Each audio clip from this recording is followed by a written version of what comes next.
ছেলে বা আমার ছেলে, আপনার ভাই অথবা আমার ভাই, এদেরকে যদি সুস্থভাবে ফিরিয়ে আনতে হয় তাহলে আমাকে আগে দায়িত্ব পালন করতে হবে, আমাকে আগে আগায় আসতে হবে। আমার এলাকায় অনেক মাদক ব্যবসায়ী আছে যাদের নাম আমার কাছে আসছে, তাদের গার্জিয়ানের কাছে গেলে তাদের গার্জিয়ানরা বলে যে আমরা কিছু করতে পারবো না, তোমরা কিছু বলো। কেন রে ভাই আপনারা এই ধরনের কথা বলবেন?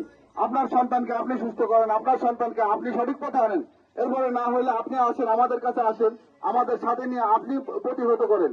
আপনি গড়া ভাষা দিয়ে আপনি আমাদের স্বাভাবিকভাবে একটা কথা বলে আপনি সাইডে চলে যাবেন। আপনার ছেলে আপনার মেয়ে এই এলাকায় মাদক ব্যবসা করবে, আপনার ভাই মাদক ব্যবসা করবে। আজকে আমি প্রতিবাদ করব না, আমার ছেলে মাদক, কালকে আমার ছেলে মাদক গ্রহণ করবে, পরশুদিন আপনার ছেলে মাদক গ্রহণ করবে, তারপর দিন আপনার ছেলে মাদক গ্রহণ করবে। এভাবে করে করে পুরো গ্রাম ধরে মাদক ছড়ায় গেছে। আপনারা আসেন, আমরা এটাকে একসাথে প্রতিবাদ করি। একসাথে যদি আমরা এলাকার লোক সবাই প্রতিবাদ করি তাহলে মাদককে নির্মূল করা আমাদের দ্বারা একেবারেই সম্ভব। এবং এই যারা মাদক ব্যবসা করে তারা কিভাবে এলাকায় মুখ খুলে ঘুরে বেড়ায়, এদেরকে লিড দেয় কে? কোন নেতা এদেরকে লিড দেয়? এই নেতা সহ আমরা দেখবো। আপনারা এই নেতার একজন, নেতা একজন আর আমরা 10 জন, একজন কিভাবে আমাদের উপর দিয়ে কথা বলবে? অনেক সময় দেখা যায় যে পুলিশ এসে এদেরকে ধরে নিয়ে যায়, এদেরকে আবার কোন কোন নেতা ছাড়াই নিয়ে আসে।